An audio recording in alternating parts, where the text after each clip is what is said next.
All right, Founder fans. Hi there, Jason here. Welcome to Founder of the Day Week in Review. We're going to be looking at the last 7 articles published on my website, founderoftheday.com. If you're new here, thanks for coming.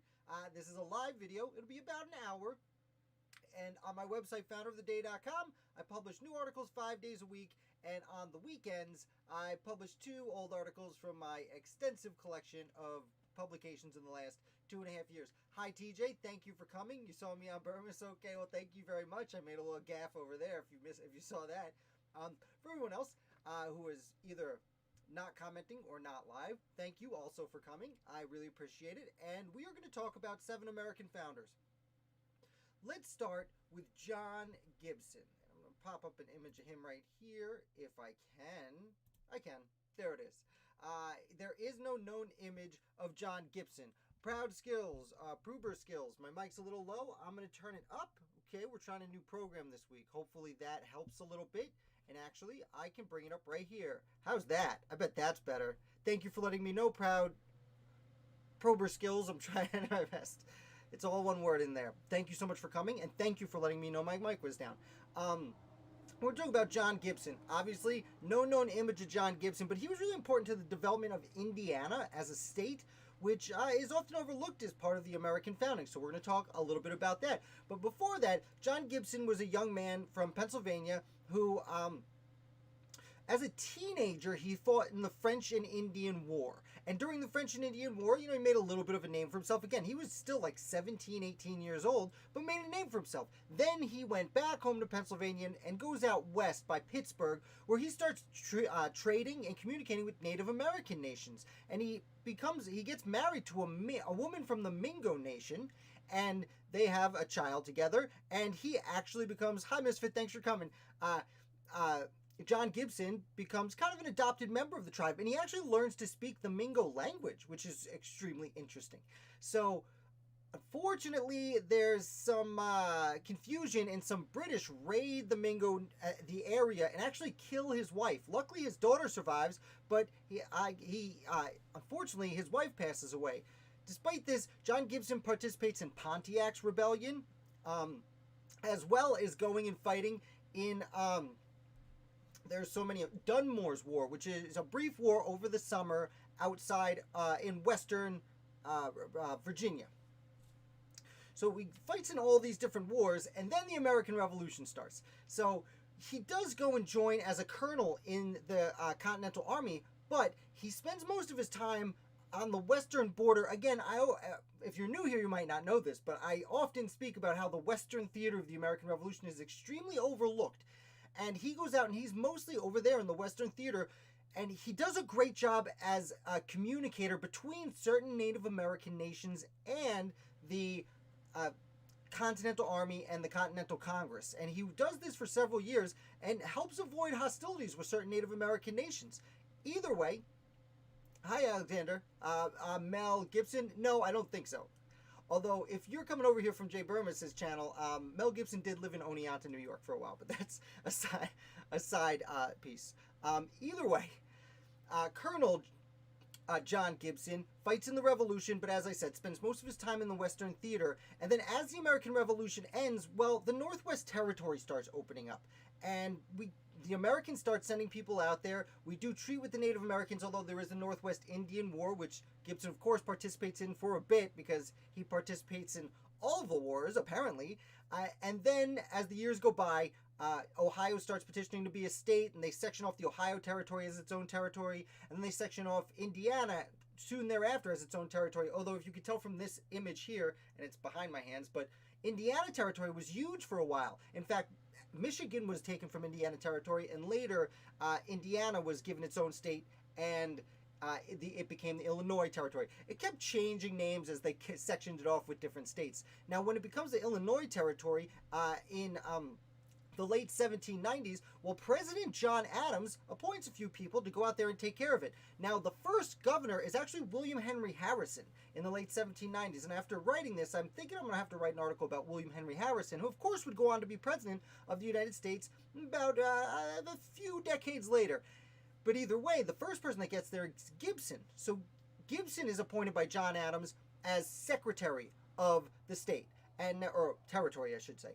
And being a secretary is not being a receptionist. There's a whole lot of work to be done. And since he's the first one there, he's actually technically acting governor of the Indiana Territory. So what does he do? He goes out to this whole territory, which again, it includes not just modern Indiana, but Illinois, most of Michigan, most of Wisconsin. He goes through all of this and does a census to collect the information of all the people there so that they can know what they're dealing with. And he does this in a year by the time real governor William Henry Harrison arrives. During this time, Gibson becomes one of the most important leaders of the area, and 10 years later, once in 1811, Tecumseh's War breaks out. And again, of course, fighting in every Native American war is John Gibson. He does a pretty good job. He fights under William Henry Harrison, but of course, Tecumseh's War kind of blends into the War of 1812 when it starts the following year, and Gibson serves as an aide to Harrison when they go up to Canada and fight in the War of 1812. Shortly after this, after more than a decade as governor, William Henry Harrison leaves, and a new governor is appointed, a man named Thomas Posey. During this time, about 16 years after he was originally 13 years. 1800 to 1813 is 13 years. Got it. I'm here for history, not for math. 13 years after being acting governor of Indiana Territory, he is then again acting governor of Indiana Territory. And he does this between only two governors for the territory, because by 1816, Indiana achieves statehood. And throughout that 16 years as a territory, the entire time Indiana was a territory, John Gibson served as its secretary and was really the go-to man in the territory when it came to getting things done in the government. And in recognition of his efforts, Gibson County, Indiana, was named after John Gibson. So that's the first founder. We're going to move right along here. Thank you all for joining us. I really appreciate it. We're having a lot of fun. Now, usually we talk about 7 founders, but last Friday I published something I very rarely do, which is a update on Founder of the Day article. So if you're new here, for about a year and a half, every Friday I published a review of a Federalist paper. I went from Federalist 1 to Federalist 85 each week, read it, reviewed it, tried to make it simple for you to understand. And that ended last spring, and since then I've been doing Anti-Federalist Fridays, where I do something similar, except I've been kind of bouncing around from Anti-Federalist to Anti-Federalist instead of looking at each individual paper. So what I'm going to start doing this week, this Friday, I will publish my first review of Brutus. That's why it says Brutus is coming. Brutus is arguably the most influential Anti-Federalist paper, and it was published in 16 essays. I won't say volumes. The volumes are big. It was 16 essays written over the course of 1787 into 1788, arguing against the Constitution. And while up to this point, I would have just done Brutus as one article and talked about it as a whole, I think Brutus is important enough where I'm going to go through each week for the next 16 weeks. Buckle up, it's 4 months. We're going to look at what Brutus has to say. And Brutus is very influential and I'll get into this next week when we talk about, very influential because several other Anti-Federalists actually put in their papers, they'll be talking about one thing and say, I don't need to go into detail because Brutus already did. So other Anti-Federalist papers reference Brutus, and the Federalist paper themselves reference Brutus. Not outright. Hamilton could never bring him to say their name. That would give them publicity they don't deserve. But he does specifically discuss issues in Brutus. So look forward to that coming up, and we're going to move right along. I do apologize. I kind of am copping out on that one founder this time. And we're going to move on to William Shepard. Again, this was over the last weekend. I republished. You can go to my website 5 days a week for a new article, but if you subscribe to my email list or any of my social medias, well, not Instagram. Instagram's tough, but Twitter or Facebook, I put these out 5 days a week. So that's also a great way to get my other videos if you're interested. And I repost old articles, as I said. So I reposted an article about William Shepard this past weekend. William Shepard's very interesting. he was a young man who signed up. He participated in the French and Indian War, which of course happened about a decade and a half before the American Revolutionary War, and in many ways led to the Revolutionary War. He did serve there, and he achieved the rank of lieutenant colonel. So by the time the American Revolution breaks out, he's already a very important player in the militia in Massachusetts. Then Lexington and Concord happens, and William Shepard runs out and joins the Minutemen and participates in Lexington and Concord. He serves as kind of as a colonel. His colonel doesn't seem to be around a lot. So even though he's a lieutenant colonel, he serves as a colonel of the 3rd Continental Regiment for a while until he gets promoted himself to actual full colonel. Interestingly enough, so he jumps in for Lexington and Concord. So William Shepard is there from the beginning of the war, literal day 1, all the way through the Battle of Yorktown, and then another year after the Battle of Yorktown, in November of 1782. Continental Army's still around because it's taking so long to get this treaty of peace from over the ocean on a boat, and it's just not coming. And William Shepard starts to get not angry, but frustrated that he's not getting a promotion. He deserves one. He's been there for, at this point, 7.5 years of his life. He's donated to the cause, and he's just stagnated at colonel, which is an impressive position, mind you. So he resigns his position. Again, Yorktown was a year beforehand. The war is over for all intents and purposes. It's not like he's really bailing on the Continental Army. He's just sick, as many other officers were, of getting passed over for promotion. So he resigns and he goes home. And unfortunately for him, as I said, news traveled slowly. 6 days before he actually resigned, the Continental Congress had promoted him to Brigadier General of the Continental Army. But word traveled fast, and 6 days was too short because he resigns his commission and goes home, and essentially on his way home from Virginia finds out, oh, no, you got that promotion you've been waiting for. Sorry, we didn't tell you. And William Shepard goes home.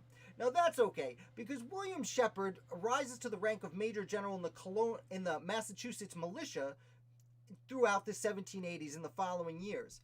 And he's in this position when, well, what do you know, Shays' Rebellion breaks out. Now, William Shepard he was a major general. He was a very important person, and he was very closely associated with the elites in Boston that Shays' rebels were very mad at. And as a major general, he was told to go protect the arsenal in Springfield, Massachusetts. Well, guess what? Shays' rebels came to the arsenal in Springfield, Massachusetts, and they wanted the arms. They wanted them very badly. Well, fortunately for Shepard, unfortunately for the Shays' rebels, but fortunately for Shepard, he was able to defend the fort.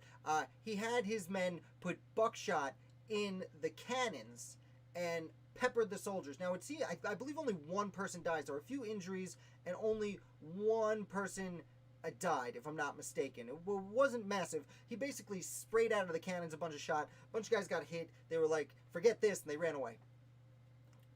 Justifiably so, because it seemed like a lot more were coming. Shepard could easily have put actual cannonballs into those cannons, and the men got the hint. 2 men were killed. I'm sorry, I have it right here. Thank you. 2 men were killed. And the rest of them scattered and ran away.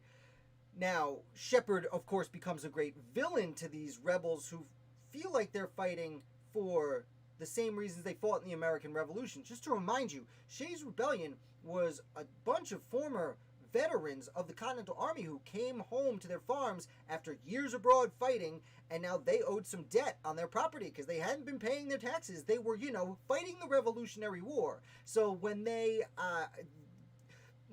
in addition to that, Massachusetts had said that taxes could only be paid in specie, which was gold and silver. They were no longer accepting legal tender, which was the paper money they had been handing out. So this meant that these veterans of the Revolutionary War physically could not get their hands on money to pay the taxes, even if they had the money to pay their taxes. They literally couldn't get the gold that was being accepted. So, they had a rebellion for much the same reasons that they fought in the Revolutionary War. Now, again, one of the first things they did was they went over to the arsenal in Springfield and today's founder, William Shepard, said no, no, no, and prevented that from happening. You can determine which side of that argument you're on. I try and be unbiased, but I do feel like it's showing through that I am a little bit more empathetic for the rebels than I am for the, people who were, whether intentionally or not, kind of screwing them over. So, either way, this doesn't seem to hurt. Even though he was slandered in the papers by the rebels, those rebels were eventually captured and tried, and while most of them were gotten off, a few of them were hung. But William Shepard's reputation does not seem to have been hurt because of this, because he goes on to be selected to sit on the Governor's Council, which was essentially Massachusetts governor's cabinet. And this was during the John Hancock had returned to be governor. Conveniently, John Hancock was governor, and then he decided not to run because of his gout. And then Shays' Rebellion happened, and then he ran again, so he got to miss this whole ordeal. But obviously, William Shepard comes and sits on his cabinet for a while. He also is notable because he's sent on several missions to negotiate with Native Americans, which seems to be a recurring theme today. Most notable of this is the Treaty of Big Tree, which was a treaty established in western New York between several of the nations. I do see a few things coming in here. Mr. Healing, I'm not sure. Gibson was a popular surname for the American people in Kentucky. Oh, interesting. I believe what you're saying is Gibson was taken on by, I'm not familiar with Melungren. I don't know if that's a Native American nation I'm not familiar with, or not. But if you could comment on that, thank you so much for participating. Lastly, closing in at the end of his life, William Shepard actually does get elected to the United States House of Representatives, by many votes by the same people he suppressed during Shays' Rebellion. That was his constituency, at least a section of it. He served 3 consecutive terms between the Adams and Jefferson administrations.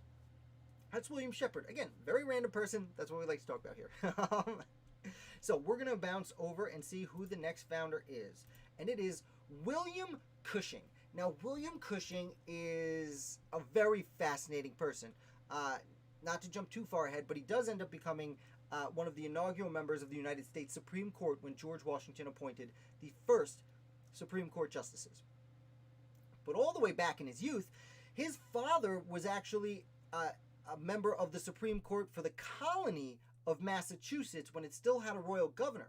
And at just 40 years old, William Cushing took over that job from his father. Now, this was in the days just before the American Revolution, and what's interesting about Cushing is when the Revolution broke out, most of the royal appointees on the Supreme Court, just like the royal governor, sided with the Loyalists because, that's who was paying them a lot of money to be the highest court in the land. William Cushing did not. William Cushing remained silent. So he didn't outright support the Patriots, but he didn't not support the Patriots. So, the Patriots like him. And as things get rolling along, well, then he sides with the Patriots. And I'm not trying to make it sound like he didn't choose sides. I think he was being very cautious as a person in his position who would have sided with the Patriots, probably should have done to not be, tried overseas. I'll remind you, at this point, if you were being tried for a crime against the king, in Massachusetts, you were put on a boat and sailed across the ocean for your trial, one of the many complaints of the rebels. Now, William Cushing does end up siding with him, and he's the only person on the Massachusetts Supreme Court that continues in his seat after the Revolution starts. And he continues there throughout the Revolution and after the Massachusetts Constitution is finalized in 1780. Massachusetts is one of the few states that they had one constitution they wrote and then it didn't pass. Like, the people voted it down and they had to write another one. So it took several years for Massachusetts to create a constitution. This constitution happened to say that all men are created, I shouldn't say that in quotes. All men are equal and free, I believe is the quote. And because of this, a few slaves read the Constitution and they wanted out. And what's very interesting is there were several freedom suits, as they were called, that established freedom of that abolished slavery in the state of Massachusetts during the 1780s, before the Constitution was even written, before Shays' Rebellion broke out. And there were a few appeals to higher courts, and eventually the case Commonwealth versus Jennison goes to the state Supreme Court. And Chief Justice of the Massachusetts Superior Court, William Cushing, leads the judicial decision in the case to get rid of slavery. And I have a quote here from his opinion during this time. And Cushing says, quote, "Our Constitution sets out with declaring all men are born free and equal, and in short is totally repugnant to the idea of being born slaves. This being the case, I think the idea of slavery is inconsistent within our own conduct and Constitution." And with those words, William Cushing outlawed slavery in the state of Massachusetts. Now, he made a name for himself in this position, as you might expect. A few years later, speaking of Shays' Rebellion, well, William Cushing, after that great thing I just told you, he was one of the people in charge of the Supreme Court who oversaw the trials of Shays' rebels. And he is one of the people who did sentence a few people to be done with it. So, Cushing, shortly after that, he actually goes to the Massachusetts Ratification Convention to ratify the United States Constitution, and he sits as vice president during those debates, which meant a few times he would sub in and lead the debates whether or not the Constitution was acceptable to the state of Massachusetts. Obviously it was. We have the Constitution, and George Washington, however, is elected president of the United States, and he appoints justices for the United States Supreme Court, and William Cushing is elected and approved, I should say, by the Congress as one of the inaugural one of the inaugural Associate Justices of the United States Supreme Court. And in fact, the reason I have Chief Justice on my mind is because John Jay was the first Chief Justice, and very briefly after him, John Rutledge served as Chief Justice, and George Washington approached William Cushing to be the third Chief Justice of the United States, but he declined, citing ill health. And this is fascinating because he would still serve as an Associate Justice for another 15 years, a decade and a half. I don't know how ill he was, but this is what he wanted. He preferred that. So that's fine. He was an Associate Justice for a very long time. And finally, about William Cushing. Here's the funny thing. If you look in this picture, you might see a white powdered wig. And oftentimes, when we think about justices from back in the day, we think of them wearing those silly white powdered wigs. But this practice was growing very uncommon at the time, especially with the Revolution and the whole being a republic thing. And, we don't want to have nobility. We're not that fancy pants, at least not the propaganda we're putting out. We're not that fancy pants. William Cushing was the last person, because by this time he was an older gentleman. He was the last person holding on to the idea that a justice should wear a wig. And he was the last person to wear a wig as a justice in the Supreme Court of the United States of America. That is a good way to end with William Cushing, because I think that's a very fun fact. A few comments coming in before we move on.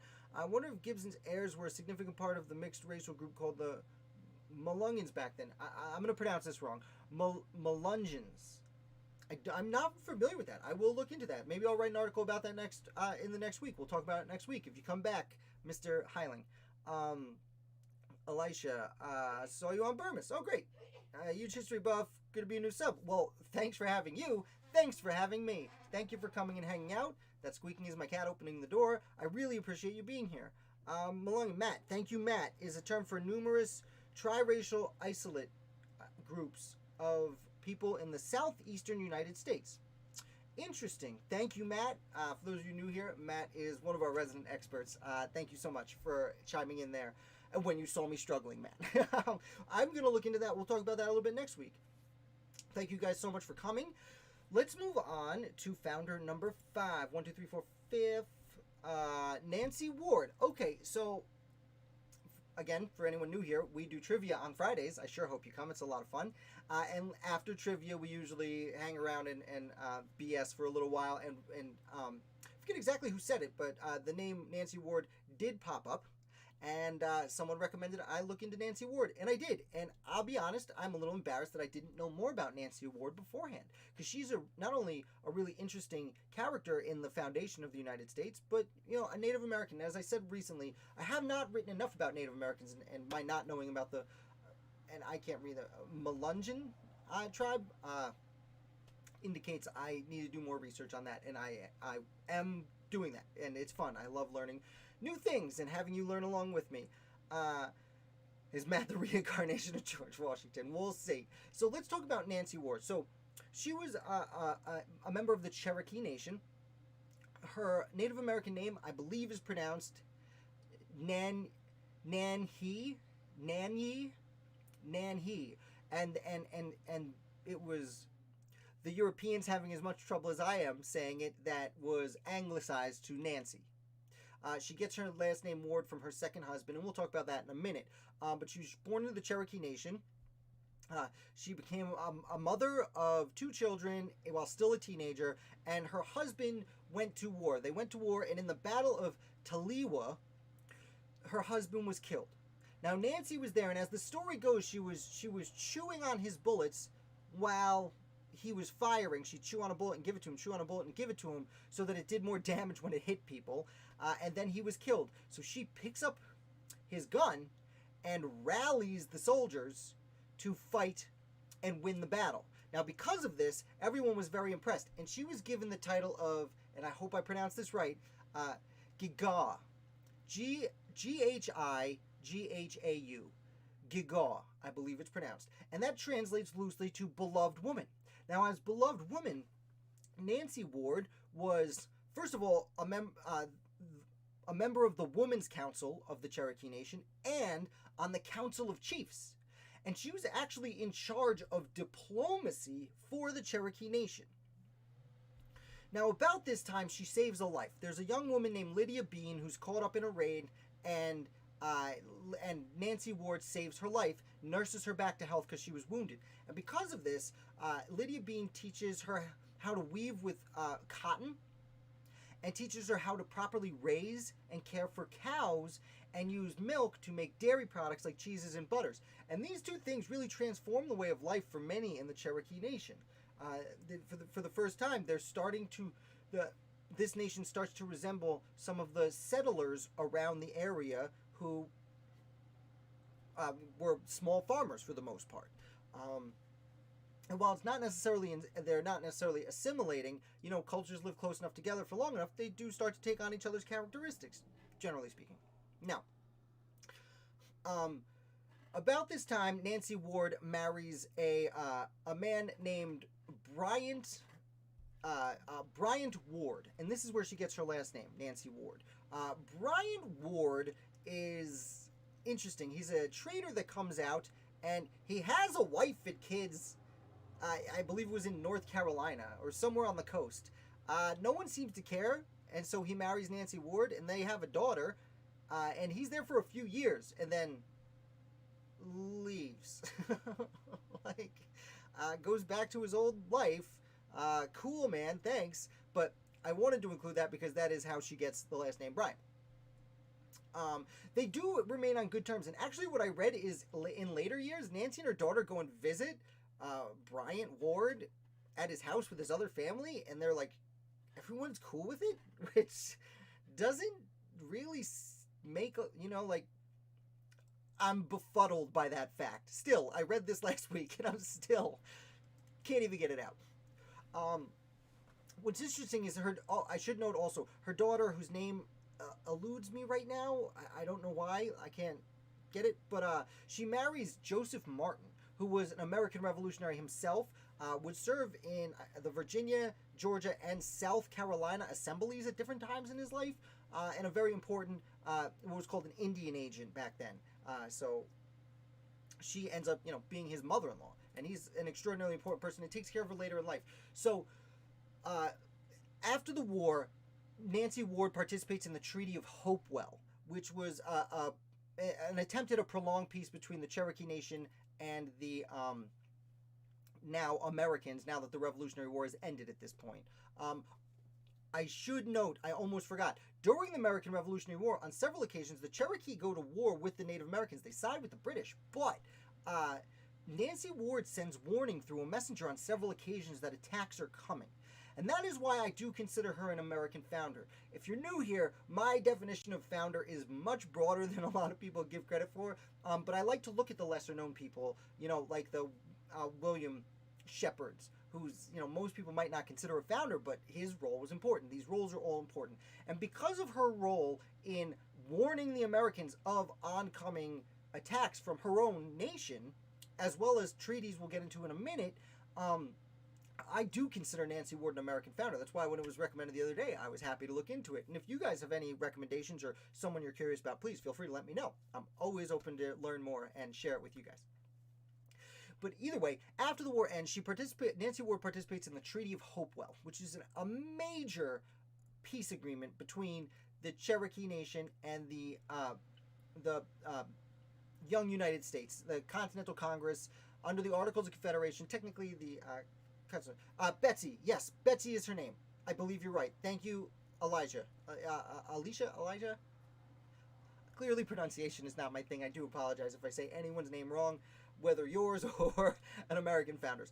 And so what's interesting about the Treaty of Hopewell is, like, Nancy Ward's a woman, and, well, that doesn't matter to me, or probably most of us watching nowadays. At the time, the Americans participating in it were like, why are they sending a woman to do a man's job, for lack of a better term? Again, not what I believe, but what they believed back then. They're like, why is a woman here? And they were really impressed with her. And she even gives a speech that is notated, and many of the Americans go back and say, she's amazing. Like, why can't her?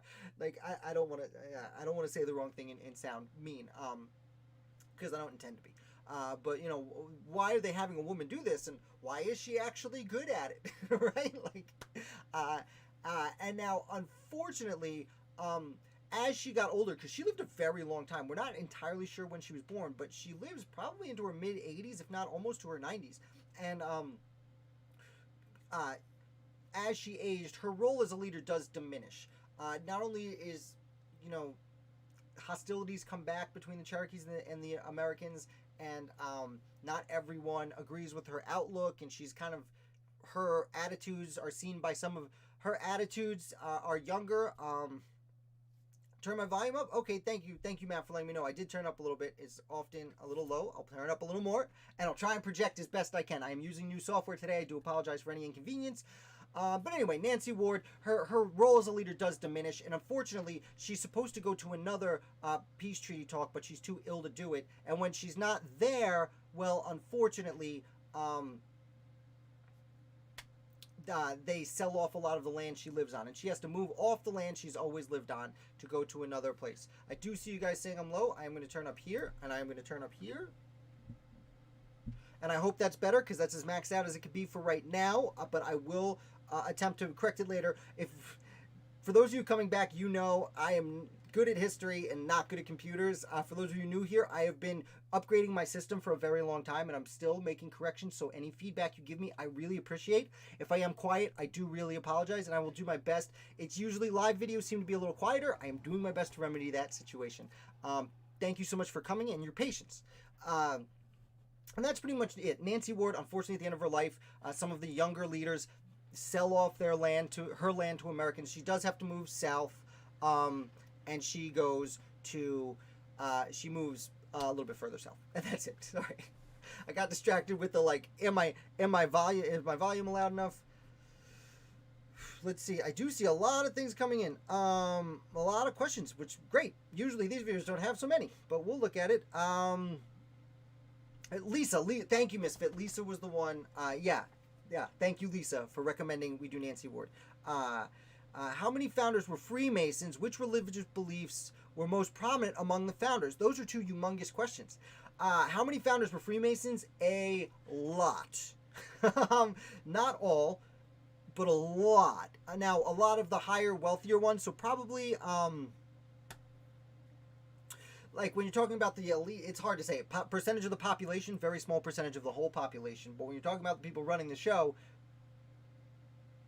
probably about 30%, at any given time of the different state and federal governments, I would say. And what religious beliefs were most prominent? That's a good question. Christianity. It was state by state. Like, you go to Maryland and it's Catholic. You go up to, many of the northern states, and as I said before, I don't know a ton about all the different denominations of Christianity, so I can't speak too intelligently on it, but that is something I have been studying and and trying to learn more about for you guys.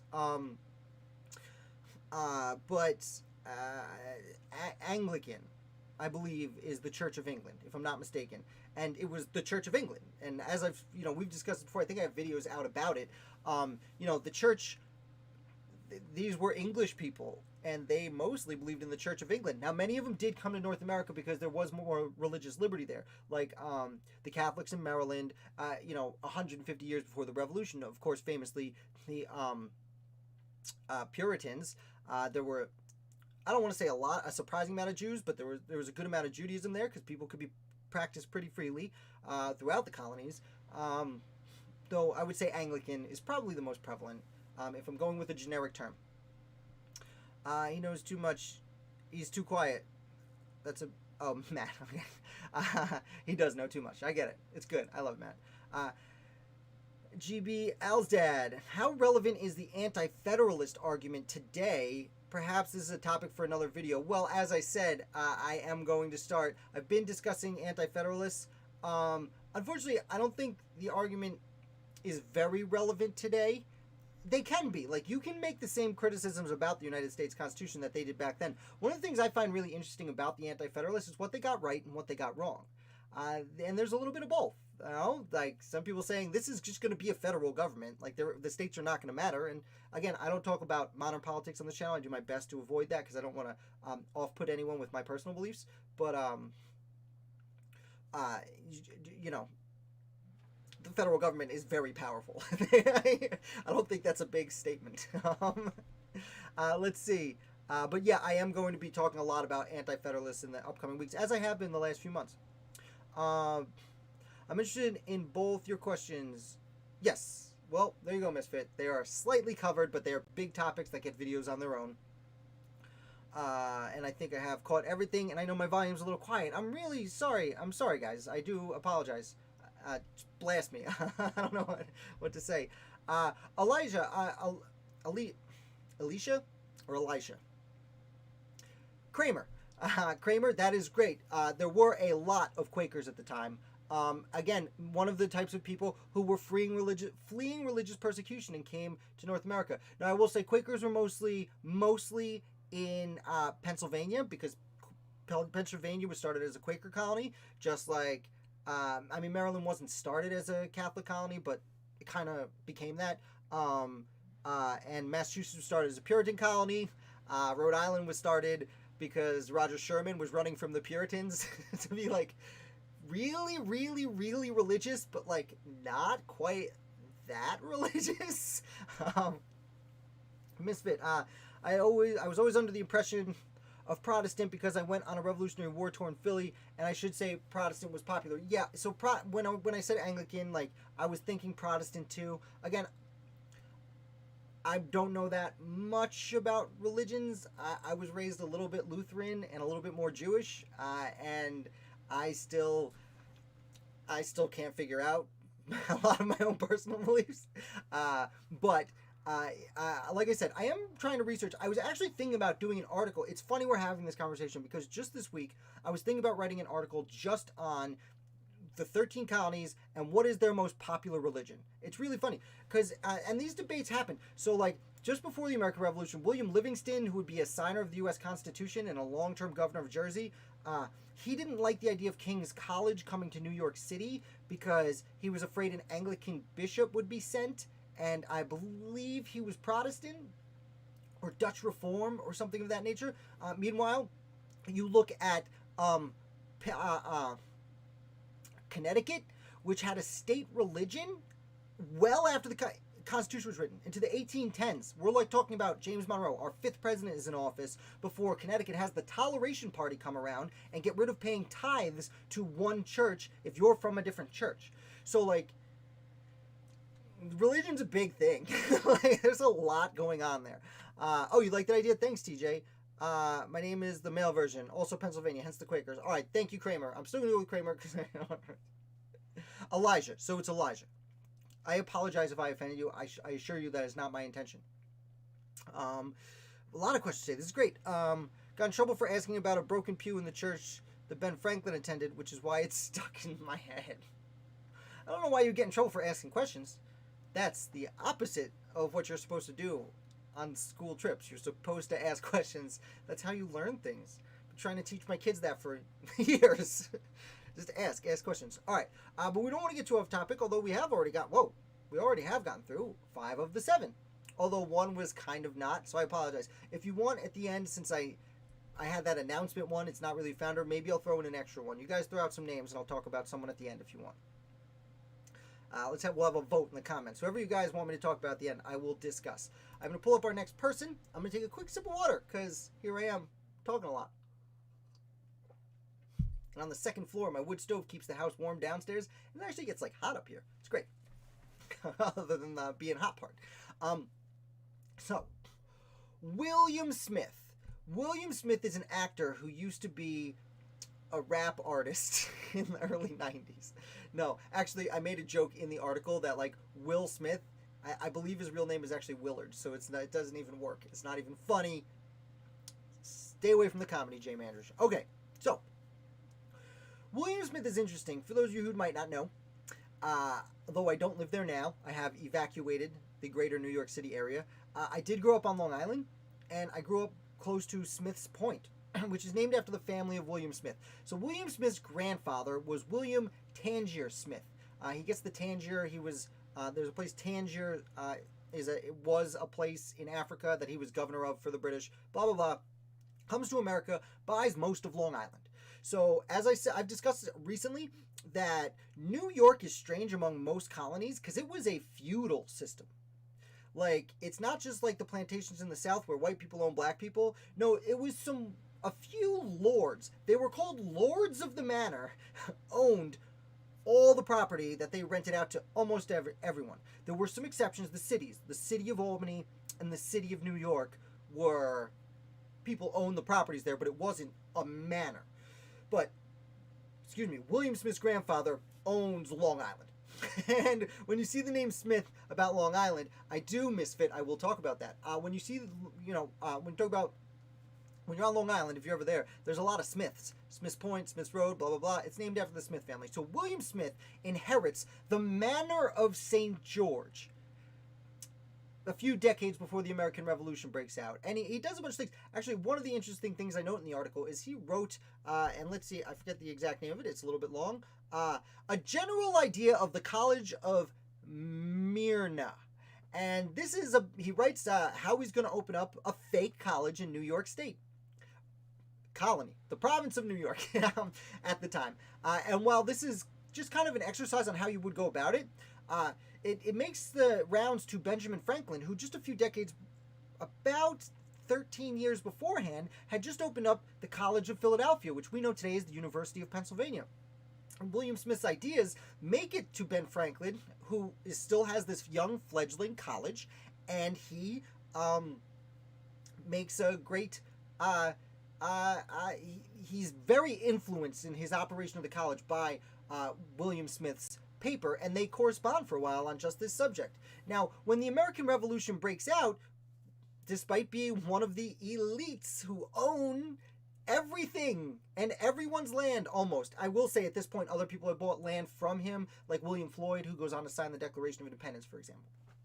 But William Smith, he's for some reason decides to side with the Patriots, probably because he doesn't like a lot of these taxes like everyone else. But famously, after they're kicked out of Boston, the British occupy New York City, and therefore Long Island. In fact, it was on Long Island, and at his place, the Manor of St. George, his mansion, you could see the British floating down the coast.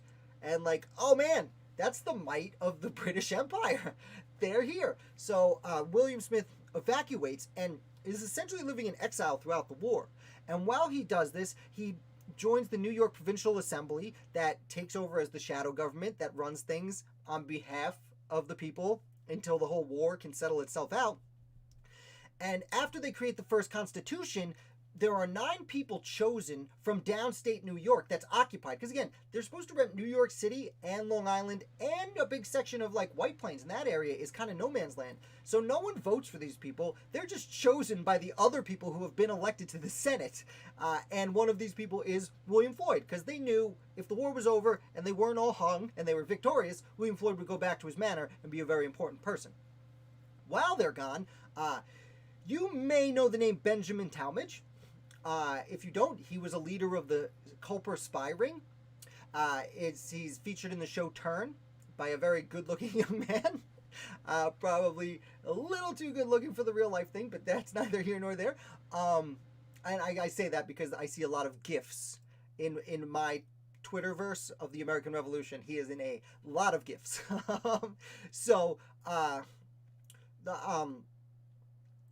Benjamin Talmadge, actually, what most of his correspondence with the Culper spy ring, and there's the TV show Turn. So if you're interested in this, watch that show. Take it with a grain of salt. There's a lot of artistic license taken, but it's a fun show. And in it, Benjamin Talmadge, who runs the Culper spy ring from Connecticut and has other people sail over his instructions, he actually leads a group of, I believe it's 60, maybe 80 men. 80 people take whale boats over across to Long Island. And then 60 of those people, they leave 20 people with the boats, and 60 of those people do a raid on the Manor of St. George, owned by William Smith, because while in his absence, the British have taken it over and turned his house into a fort. And push comes to shove. Luckily, Benjamin Talmadge, who was originally from Long Island, goes all the way from the north part of the island to the south part and surprises the British. He breaks his men up into 3 sections, and they attack from 3 sides, and they take it without losing a man. They only kill a few people, and they take a lot of prisoners, and it's an astounding success. On his way back, they do burn some hay at Coram, which is the closest to my the house I was raised in, where American Revolution actually happened. Fun fact, there's a little sign there, and no one ever talks about burning it because they literally just burned some hay and kept going. But either way, now you know about me. And that's called the Battle of St. George. And after they leave, St. George is kind of left empty until the war ends and William Smith finally gets to return home after 8 years of living in exile. And he gets to be super wealthy again. Great for him. Excuse me. So that is the Will Smith. I see a lot coming in here. Get in trouble. Did that? No, I knew about Ethan Allen. Yes. Ashley. Oh, I do believe we were on whatever social media talking about that.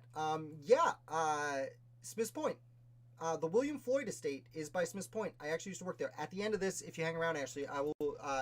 I'll give you some Long Island places to go because it's the one place growing up there that I know like a ton about. And I'm going to change it over here is what I meant to do. And our final founder today is a gentleman named William Syng. Oh, Crispus Attucks. It is a great name. One of the African-American, one of the black heroes of the Revolution. Of which there are a good amount. Not as many as white dudes. That's how it goes. Sorry to break it to you. Either way, speaking of white dudes, Philip Syng Physick. You want to talk about funny names? I think this is a hilarious name. Now, he doesn't seem to have anything to do. I don't think he's Asian at all. I don't even know if that's not even how you spell Syng, if it's an Asian name. I guess his parents thought it was a clever way to talk about singing. Also, his last name is Physick, and he is a doctor, not a physics professor. But which he is very interesting because he's born and raised in Pennsylvania. Now, he is going to school during the war. He doesn't participate in the war. He graduates from the, as we talked about before, College of Philadelphia, which becomes University of Pennsylvania, and he becomes a very important doctor. He goes after the war ends. He graduates in 1785, so like literally right after the war ends. Goes to Europe, where he goes to London and then Edinburgh for a while to get his medical degree, and comes back, and he's a surgeon. And this is a time where not a lot of people called themselves surgeons. They were physicians. But he was while he was a physician and did have a medical practice, he was, for all intents and purposes, a surgeon. And he did a ton of things for the first time. He's the first one, apparently, to do a successful blood transfusion between two humans, though what I read is he didn't actually, document it or write a paper about it. It was just kind of in his notes. He innovated a lot to do with cataract surgery and basically created the method we still use, although nowadays there are, of course, modern medicines that help. But he invented like a dozen different surgical instruments that we still basically use today. We have mass-produced better quality ones, but we didn't have that back then. Until he came around. He also notably, during the yellow fever outbreak in 1793 in Philadelphia, while many people fled, he was one of the many, I will say most of the doctors did hang around, and he risked his life to treat patients. And from there he becomes very in demand, because suddenly, he's invented these instruments other people are using, he's perfecting these operations other people are copying, and then he becomes a professor at his alma mater, the University of Pennsylvania, at the time called the College of Philadelphia. And while he's there, he trains a huge segment. It's the only medical school at this time in the United States. And he trains a humongous segment of professionally trained surgeons. At the time, you could just call yourself a doctor and be a doctor. Most people, most American doctors, went to someone who was already a doctor and studied under them for a while, and then just went out and told people they were a doctor, and that was good enough. The University of Pennsylvania, the College of Philadelphia, was the first place to have a medical school, which I've discussed in videos in the past.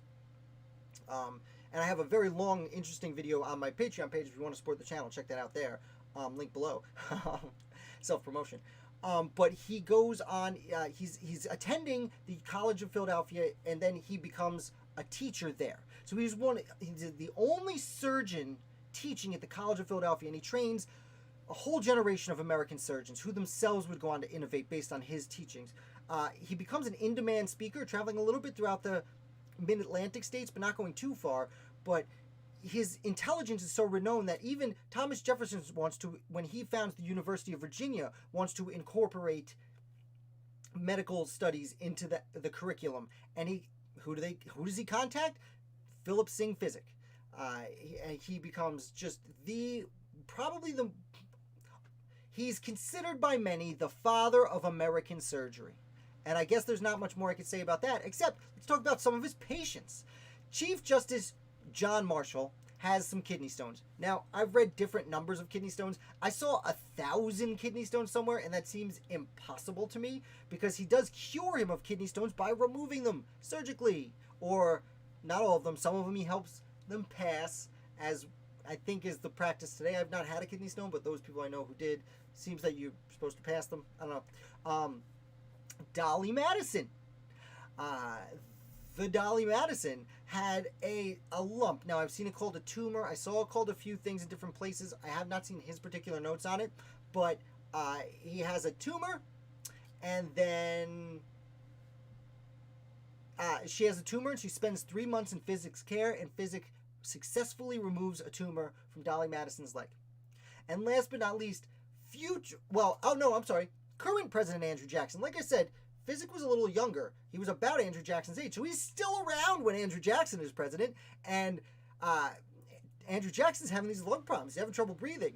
And he contacts Physick, the renowned physician. And Physick says, stop smoking. And Andrew Jackson says, no. Do you know who I am? So that's Physick. That's basically what I know about his life. I do see comments coming in.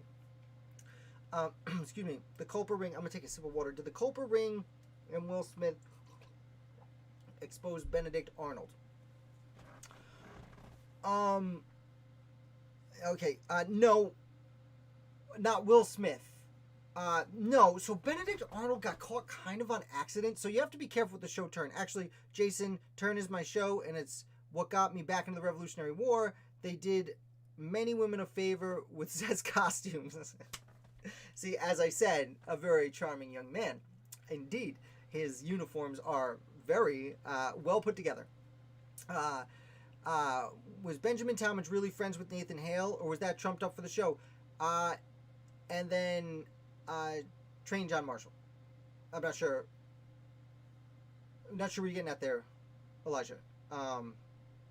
Either way, Benjamin Talmadge. I made a video on Nathan Hale like a week ago, so go check that out. Actually, Misfit, I'm surprised you missed that. I know you probably get the alerts for the live videos more than the pre-recorded ones, but yes, they were friends. They were friends from college at Yale. They both became teachers afterwards, and then when Nathan Hale dies, they both signed up pretty early, but as I said in that, Nathan Hale was the only volunteer. He went, and while I don't like to talk trash about a patriot who gave his life for his country, he was not good at being a spy. 14 days after he was appointed a spy in Connecticut, he was hung in New York. I don't want to talk trash about this guy, but that's not like the best espionage I've ever heard of. But we learned a lot from that, and we learned a lot from his death. And his friend, Benjamin Talmadge. So, the other thing about Nathan Hale, treated John Marshall. Yes, sir. Okay. That makes more sense. Thank you for the correction. We don't know exactly what Nathan Hale said before he was hung. We know he spoke for about 10 minutes. About 1 minute. We don't know what he said. The accounts differ. But we do know he did not say the famous line attributed to him, I have but one life to give for my only regret is I have but one life to give for my country. Now, before you get mad at me for saying he didn't say that, what actually happened was his old friend from college, Benjamin Talmadge, attributed that to him.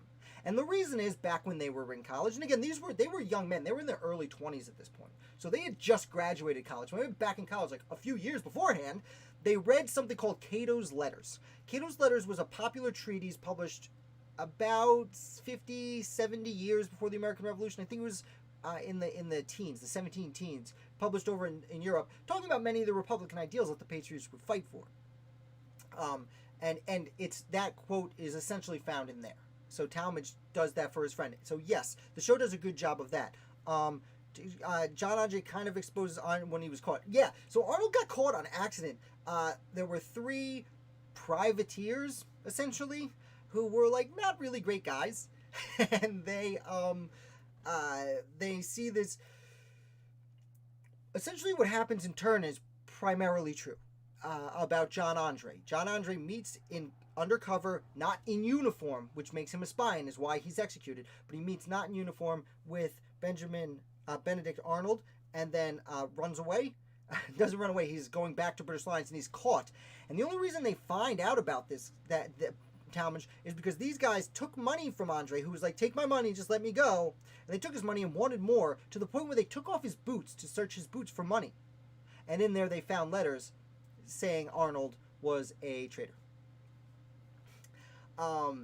Interestingly, Benjamin Talmadge would live a long time after this, and during the presidencies of, I believe he hits the end of Thomas Jefferson, but definitely during James Madison presidency and into James Monroe's presidency, he's in the United States House of Representatives representing Connecticut. And while he's there, these 3 guys who caught John Andre want more money. They were given a little pension like everyone else, but they want a better pension because we caught John Andre. We exposed Benedict Arnold. And Continental Congress is going to do that. It's going to do that. And what's super interesting about the spy ring is they kept it secret their whole lives.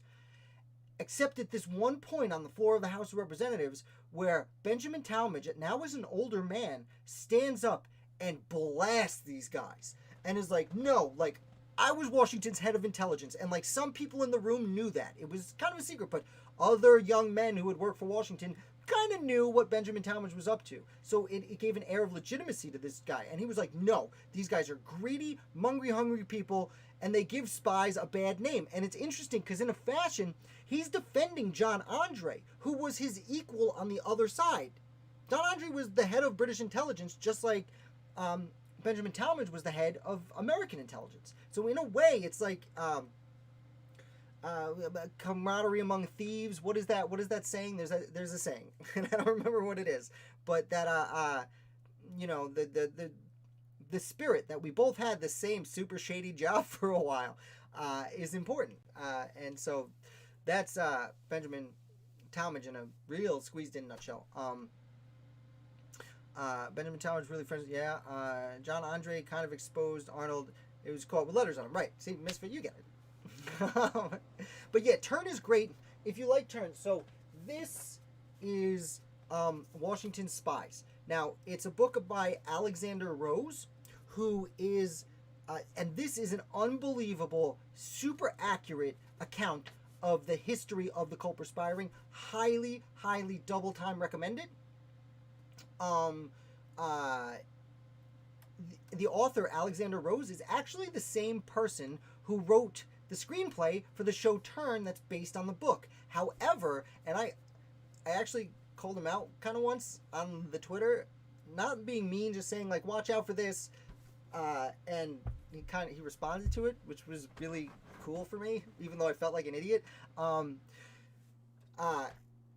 It's a great book, and it does put some of the historical accuracies into check. TJ, you would really enjoy it. It's a lot of fun. And the first few, there's 4 seasons, and the first season and a half are like really, really accurate. And like the changes they make are insignificant. Like Woodhull, Nathan Woodhull, not Nathan, that's a different Woodhull. There's a lot of Woodhulls on Long Island at this time who I've written about. Abraham Woodhull, he is a potato farmer. But in the TV, they make him a cabbage farmer because you wanted something above ground that you could see on TV. So, like, that doesn't bother me. That's fine. That's artistic license, and you're trying to engage people. I get that. The big thing, and this will be the founder I talk about, the thing that irks me is a gentleman named Austin Rowe. Now, I grew up in Medford, New York, but went to Patchogue Medford High School. And there is one major founder buried in Patchogue, New York.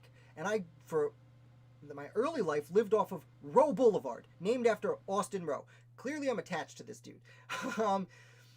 He was a guy who lived in Setauket at the time, where the spy ring, the Culper spy ring, was based out of. And he owned a tavern. And he was the one who actually went to New York City to get information and come back. And he went under the guise of, I'm buying things for my tavern so I can tavern people. Or whatever. You know, because taverns were also inns. People would stay there. People would get food. So, the author is Alexander Rose. Alexander, like my middle name. Rose, like the flower. And the book is called Washington Spies. I'm surprised I don't have a link below today. I often do. I love the book. It's a great book. But either way, so Austin Rowe does this. He's a hero. And even after the war ends, George Washington does his famous tour when he becomes president, and he stops at Rowe's Tavern. And presumably thanks Austin Rowe and spends the night at Austin Rowe's Tavern. And what happens to Austin Rowe in the show? Again, it's the same author. It's a great book. And in the TV show, Rowe is completely omitted except for one part. Robert Rogers, and I'm not giving too much away, but like the bad guy in the show lies to someone and says his name is Austin Rowe. So it's not even that they just left Austin Rowe out, but they actually gave his name as an alias to the villain in the show. And I'm like, really? And this is years ago I got upset, and I'm still really upset about it. It's actually one of my most popular articles is me writing about how upset I am. That Austin Rowe was blasphemized in this nature by the guy who wrote the book. That's really good. And I will say Liberty & Co., who sponsors our trivia, and if you're new here, come Friday for trivia. It's fun. I give something away every week from Liberty & Co. He has a Culper spy ring shirt, and he does have the name Rowe on it. Thank you, Tyson. See, I see things coming in. Sorry I missed your video. I'm in the last few classes. Oh, Misfit, dude, you come to so much of my stuff. Please don't. I'm just kidding. I retold the story here anyway. It's great that you brought it up. It's a very important person to talk about. As is Austin Rowe, who is dear to my heart. Actually, yeah, it did essentially become a commentary in turn. Truthfully, I like that you guys are asking questions. For the most part, these weekly wrap-ups, I haven't gotten a lot of feedback, unlike the trivia, which is we're interacting the whole time. But I really like this. We got through today's founders, which is great. But I am happy to discuss any questions you guys have.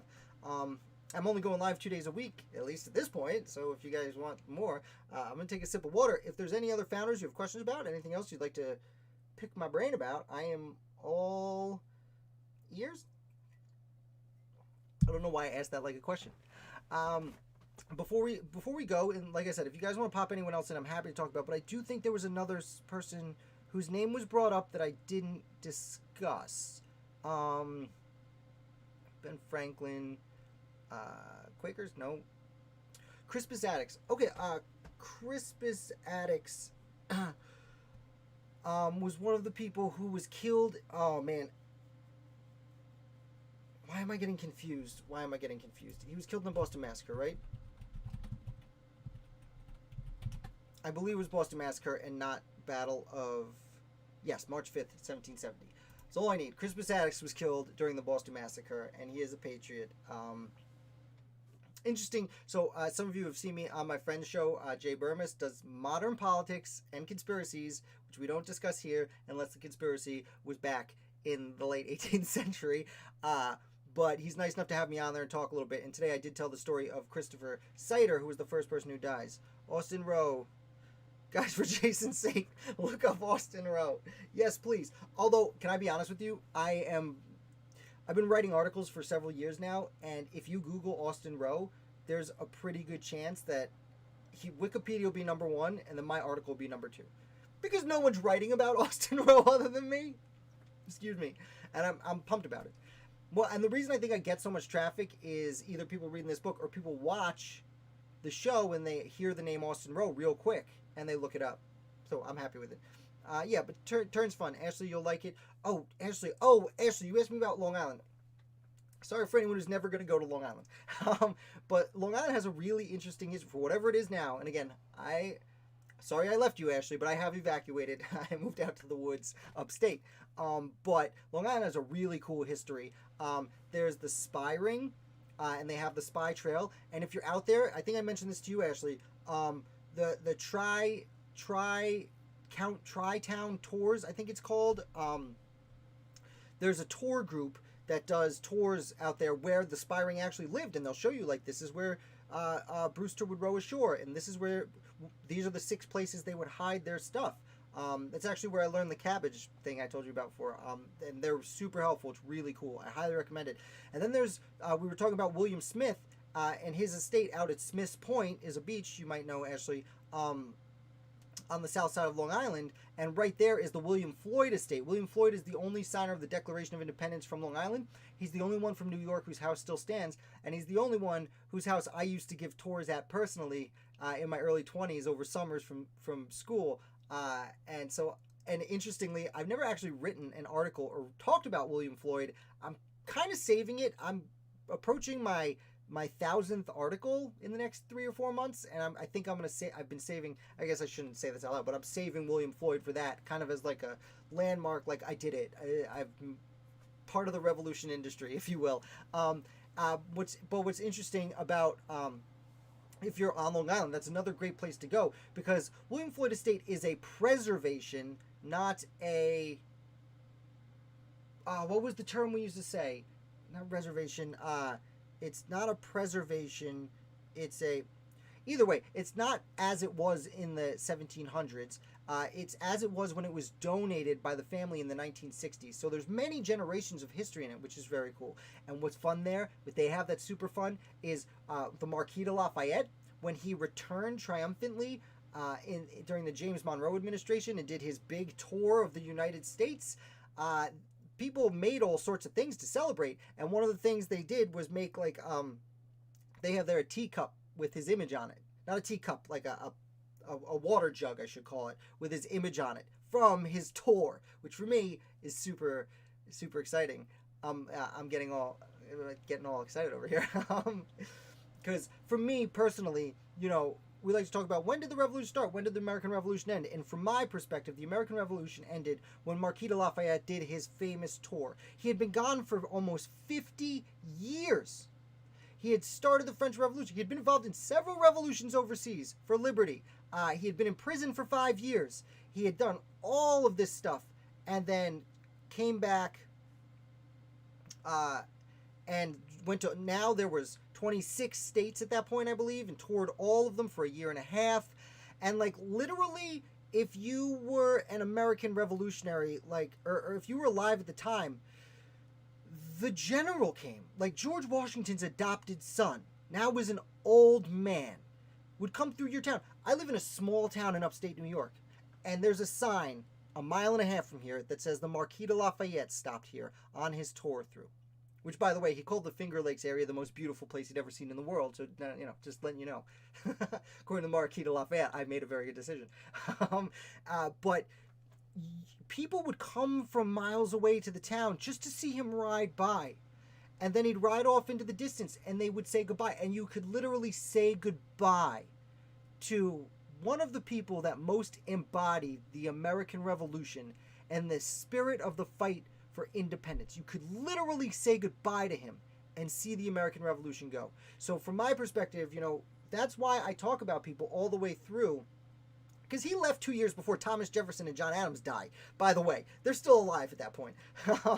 old men, but still, so that's why I really consider up through the Monroe administration part of the American Revolution. And it isn't until Lafayette comes at the end of James Monroe's presidency, and when he leaves, John Quincy Adams has become president, a literal son of an American founder.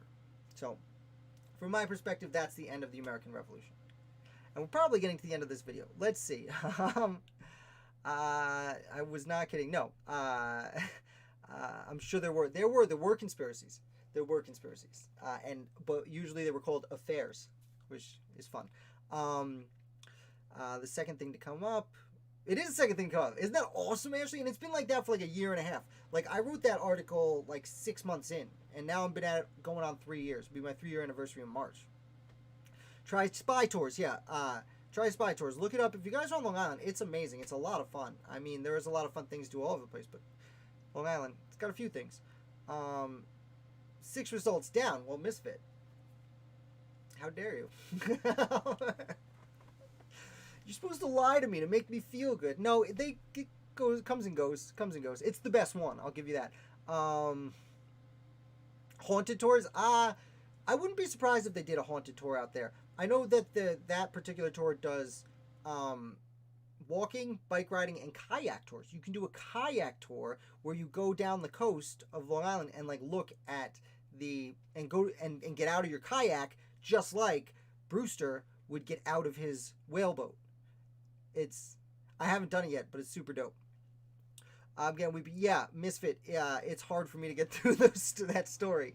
I've actually been consolidating for a long time. I'm hoping one day to turn it into a book where I document his travels. But his journal's really interesting. It's in old-timey language, but it is free online. It's not his diary. The gentleman's name escapes me, but his assistant, Lafayette's assistant who traveled with him, kept a really detailed diary that's super cool.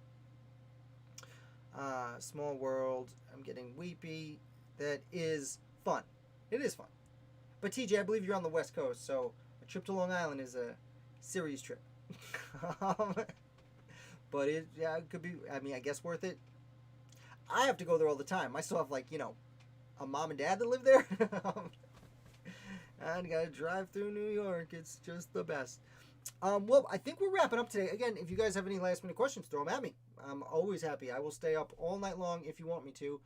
I did it right this week. I had my cup of coffee about 7 to give me that little jolt, but not keep me up all night, but to, get me here. It's 9:30. I'm still talking pretty rapidly. If I want to do my stream early, go ahead. No, TJ. Oh, no. I am not complaining. I'm kind of a night person anyway. I'm up late. My body just never likes to fall asleep before midnight. My whole life. It's tough getting up for middle school. But yeah, no, TJ, I appreciate you and Matt are some of my earliest viewers, and you guys helping me figure out 8:15 is a great time has worked out because, for someone like you, you're getting home from work just in time, but us on the West Coast, on the East Coast, it's, it's waking up. Yeah, just a few thousand miles. Am I a number one Lafayette fan? I doubt it. I mean, there's people parading on Twitter as Lafayette, so I'm a big Lafayette fan. I really am. His life is fascinating, and I haven't made a full-length video on him yet. It's funny we're talking about Lafayette. There is a channel I watch called Biographics. They put out a video, I think, every night. They're much more popular and successful than I am. But just last night, they did a video on Lafayette. You know what? Let me pull it up. I'll put it in the link below. It's about 20 minutes long, but it's super in-depth on Lafayette and very, very interesting. YouTube. Let's see. And bear with me. I will talk my way through it. because I think you guys will really appreciate it. Put it aside for another time. My computer's going slowly because I have so much running. Is it today I found out? No, it's Biographics. This guy has a bunch of channels I watch. Graphics Lafayette. Let's see. Where is he? Whammy. Marquita Lafayette. 73,000 views in 2 days. A lot more than I have. And I'm going to mute it. Don't play. Don't play. Don't play. Don't want to play it. Don't want to screw you guys up. I will copy it. And I will copy it. And I will paste it right here. Nope. I have to go over here. I'm going to get dark for a second. I forgot. My thing over here doesn't let me comment. It's just for viewing. Okay. Back here. I'm going to pop up. Where am I? Let's get some bright colors. So no, that's not good enough. Oh, it's just, okay. There we go. Now I'm back. Okay, anywho. Yeah. A few thousand more. We should a Revolutionary War meetup or something just to freak out the normies. We could. I will say, so if you're interested, I am currently in the process of putting together a Discord channel. I don't know if you guys are interested in that, but I'm hoping to use that to help build a community where we can communicate a little bit better. Thinking about having like a weekly reading and things like that. My nay Waterloo? Do you mean am I near Waterloo, Elijah?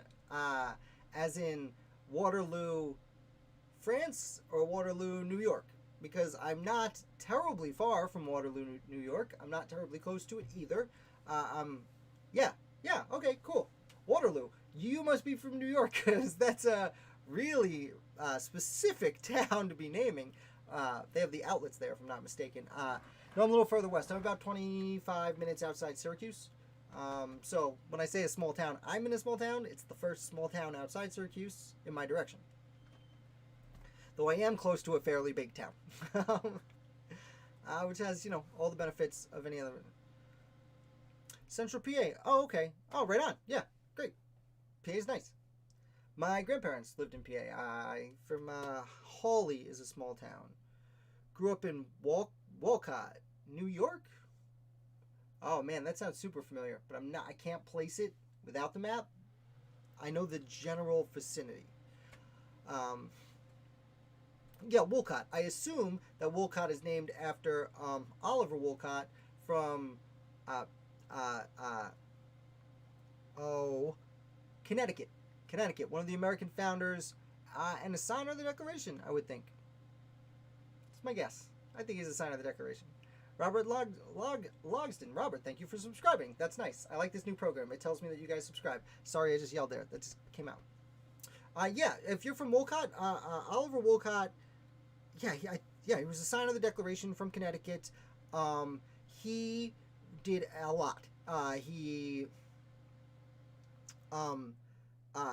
was both in the Continental Congress and a major general in the Connecticut militia, and so he served in many battles, not a lot of the important ones, but he was running the Connecticut militia essentially while being a member of the Continental Congress. And if I'm not mistaken, he would be governor for a brief period also. And then Oliver Wolcott Jr., his son, would go on to be the second Secretary of the Treasury of the United States of America. He took over for Alexander Hamilton. He was the first auditor, and then the second comptroller. He held I'm not a finance guy. I really try my best. When you talk about Alexander Hamilton's financial plan and his assumption plan, one of the problems I have with learning about that is that many of the highest ranking American founders also couldn't understand it. So I'm trying to match these, not all of the founders were brilliant geniuses, but many of them had very intense intellects, and I'm trying to catch up with them with economics. So I do get a little twist-tied when it's not right in front of me. When I write the articles, I got all the information here, I'm checking it, but when I'm just saying it, I get a little twist-turned in some of the mathematics. It's what's so sneaky about Hamilton. Not that Hamilton's sneaky. I don't have biases on this channel. I am very unbiased, which founders I prefer. Thomas Jefferson. Sorry, I wish we were all human farmers and just, had our own little plot of land and grew our own food. Man, that would have been nice. But no, I'm not taking sides, and I'm not being plus or minus about this, but just so you know, we do live in Alexander Hamilton's America. This is essentially what he wanted. So, there's that. If there are any other questions coming in, some of the viewership is, people are trickling out, which is cool. It's usually just an hour, but we're here chat-chitting, having a good time, learning about founders. I'm always happy to discuss. So, unless something pops up right about now, I am going to start to call it, because I don't want to take up all your Wednesday night. It's almost, it's late. I do appreciate you guys. I do appreciate you guys taking this time to hang out with me. Thank you so much for hanging out, all of you. TJ knows my sign-off. Round bottom. If you don't know, you can ask. I will explain it. Round bottom, guys. Video tomorrow. Oh, tomorrow's video I already shot about the first use of the presidential veto by George Washington. That's a lot of fun. And on Friday, trivia. Make sure you subscribe. Make sure you hit the notification bell so you know when things pop up.